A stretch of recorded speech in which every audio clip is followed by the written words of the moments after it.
Israel's chances of striking Iran in 2026 depend not on a singular decision, but on an escalating risk, a volatile equilibrium shaped by half-resolved diplomatic tensions, military posturing, and a lingering nuclear threat. What happens when diplomacy falters and military threats grow too urgent to ignore? Recent events have crossed key thresholds. Iran's attacks on Israel and Israel's strikes on Iranian military assets have set the stage for what feels like an inevitable escalation. But there's more lurking beneath the surface. How close are we to a military confrontation, and what is really at stake? Is Israel willing to act before it's too late? The stakes aren't just nuclear, they're geopolitical, economic, and existential for both sides. Let's break down how we got to this point. Why is 2026 such a critical year for both Israel and Iran? The stage is set in a high-risk environment. Since 2024, the balance of power between Israel and Iran has shifted dramatically. Iran, once cautious in its approach to Israel, has now directly targeted Israeli assets. In response, Israel hasn't held back, demonstrating a readiness to strike Iran's critical military and nuclear infrastructure. This escalation isn't just about isolated skirmishes, it's about the high-stakes game of deterrence and escalation. Yet the real challenge is that diplomacy has failed to resolve these tensions, and military readiness is creeping closer to the point of no return. For Israel, the central fear is not only Iran's nuclear ambitions, but the uncertainty surrounding them. How far has Iran advanced in rebuilding its nuclear capabilities, and how quickly can it weaponize enriched uranium? Every passing day compresses the timeline for action, and with it the risk of miscalculation. To understand the drivers behind this escalating situation, let's take a step back and examine the broader context, the history and dynamics that fuel this crisis. The roots of the Israel-Iran conflict go far deeper than the nuclear issue alone. It's a story of competing ideologies, regional dominance, and historical grievances. For decades, Israel and Iran have been locked in a Cold War, with proxy conflicts and indirect confrontations marking the boundaries of their rivalry. Iran's Islamic Revolution in 1979 was a pivotal moment, setting the stage for a regional conflict that would shape the Middle East for generations. While the nuclear program has been a focal point, it's the deeper strategic objectives that drive both nations. Iran views itself as the protector of Shia Islam and seeks regional dominance, while Israel views Iran's actions through the lens of existential threat. The animosity has only intensified in recent years, especially as Iran has cultivated proxy forces throughout the region, from Hezbollah in Lebanon to militias in Iraq and Syria. The nuclear issue is just the tip of the iceberg in a broader battle for influence and security. But where are we today? In 2025, this long-standing tension reached new heights. Let's dive into the first of the mini crises that escalated the situation. In 2025, the situation reached a tipping point. Iran's actions, including direct attacks on Israeli assets, crossed a line that Israel could no longer ignore. These were not isolated incidents. They were a clear escalation that signaled to Israel that its security was being directly targeted. In response, Israel conducted retaliatory strikes against Iranian strategic assets, targeting key military installations and, most importantly, Iran's nuclear infrastructure. The significance of these strikes cannot be overstated. They weren't just about sending a message, they were part of a larger strategy to degrade Iran's nuclear program and to send a clear signal that Israel was willing to escalate if necessary. For Iran, these strikes were a harsh reminder that Israel had the military capability to cause significant damage and that it was prepared to act. But while these operations were impactful, they didn't dismantle the program entirely. The fear was that Israel's actions only disrupted Iran's progress, and the clock was ticking. Iran was already working to rebuild what had been lost. The question now is, will Israel act again before Iran is fully prepared to strike back? Let's explore the hidden mechanisms driving this escalation, the strategic logic behind Israel's military calculus. Behind every strike Israel makes, there's a carefully calculated decision. The question isn't just about hitting targets, it's about the bigger strategic picture, the hidden mechanisms that shape Israel's actions. Israel's military doctrine is based on maintaining an overwhelming technological edge and acting decisively before its adversaries can react. This is where the ambiguity comes in. While Israel has successfully disrupted Iran's nuclear capabilities in past strikes, the true question is whether it has truly dismantled them. If not, Israel may see follow-up actions as necessary to ensure that Iran's nuclear program doesn't move closer to weaponization. The unpredictability of Iran's actions, from rebuilding air defenses to dispersing nuclear assets, keeps Israel on high alert. Israel's decision-making process is driven by intelligence.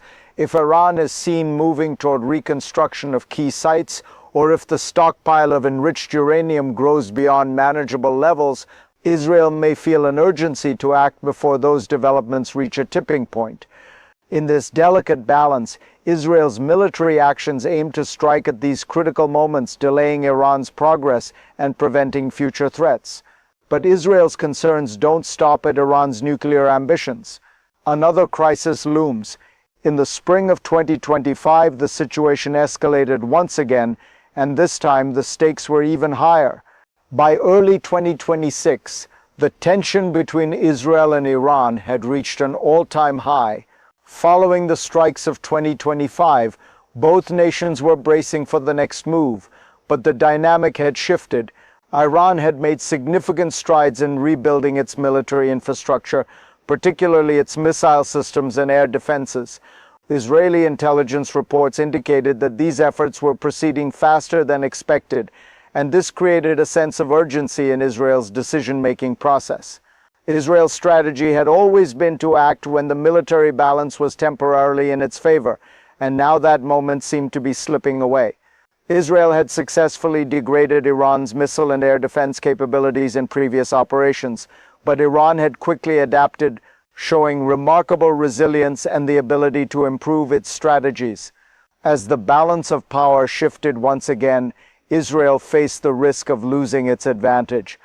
The urgency to act before Iran's capabilities fully reconstituted became more pressing, with Israeli officials increasingly willing to consider preemptive strikes to maintain their strategic edge.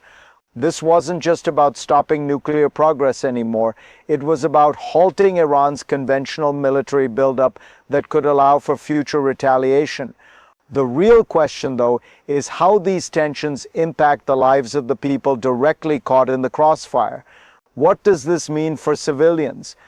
While the geopolitical maneuvering and military strategy take center stage, it's the people caught in the middle who suffer the most. For Israelis, the constant threat of missile strikes, the looming possibility of a broader war, and the disruption to daily life create a climate of anxiety and fear. Each new escalation, each strike, each retaliation reminds civilians that their country is in the crosshairs of one of the world's most volatile regimes. On the Iranian side, the situation is just as dire. Ordinary Iranians live under the shadow of sanctions, internal unrest, and the threat of foreign military action. In the face of economic hardship and political repression, many feel trapped in a cycle of tension, unable to escape the looming threat of war. Families on both sides are left with the uncertainty of what tomorrow might bring. The weight of this conflict is no longer just a matter of military calculations. It's about real people, real lives, and the toll this perpetual tension takes on their psyche, their hopes, and their futures.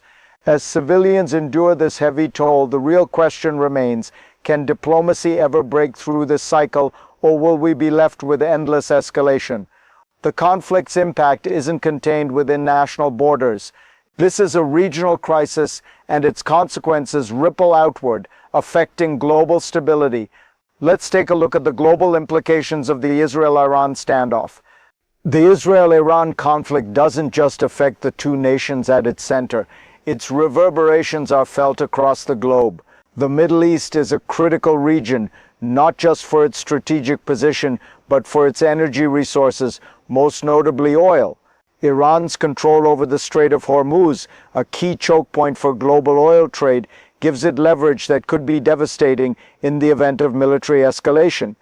Any significant conflict between Israel and Iran could quickly escalate into a disruption of energy supplies, sending shockwaves through global markets. Europe, heavily dependent on energy imports, would be vulnerable to these disruptions, while the US and China could find their economies strained by rising fuel prices and supply shortages.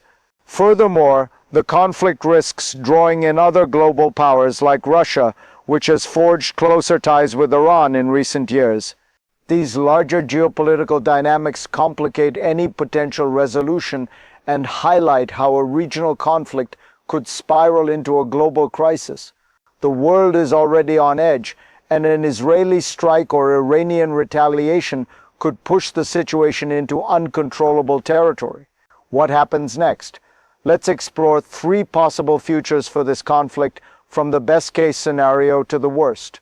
As the tension between Israel and Iran continues to build, we must consider the future not just in terms of military action, but in the broader scope of regional and global consequences. There are three primary scenarios to watch for. Best-case scenario, diplomatic efforts succeed and both sides, under heavy international pressure, agree to a renewed negotiation on Iran's nuclear program. Israel, while still wary, refrains from further strikes in exchange for verifiable steps by Iran to limit its enrichment and allow more transparent inspections. This leads to a temporary de-escalation, restoring some stability to the region. Middle ground, a series of limited targeted strikes continue between Israel and Iran.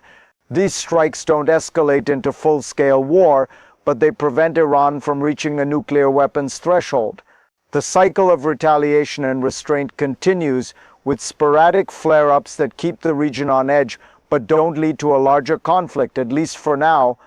Worst-case scenario, Israel launches a full-scale military strike on Iran's nuclear infrastructure, leading to a broader regional war.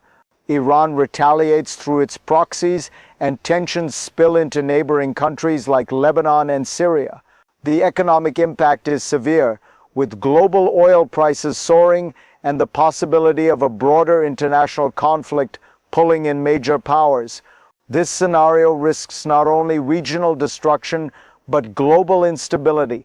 As we look ahead, it's crucial to understand the insights from this escalating situation. Let's wrap up with a final reflection on the choices ahead and what this means for us all. As we examine the intricate and high-risk dynamics between Israel and Iran, one thing becomes clear: we are at a critical crossroads. The decisions made in the coming months will shape not only the future of these two nations, but the stability of the entire region and potentially the world. The stakes are high, and the pathway ahead is fraught with danger, but it also offers a crucial opportunity for diplomatic intervention. The tension is palpable, and the risks of military escalation are real. Yet, as we've seen, there are still avenues for diplomacy, even if those options seem narrow. For Israel, the calculus is clear: act before Iran can gain a strategic advantage. For Iran, the calculus is equally complex: respond without triggering a full-blown war, while still asserting its regional dominance. As global citizens, we must push for a solution that prioritizes peace, stability, and mutual understanding. The world cannot afford another conflict in the Middle East. The time for action, whether through diplomacy or deterrence, is now.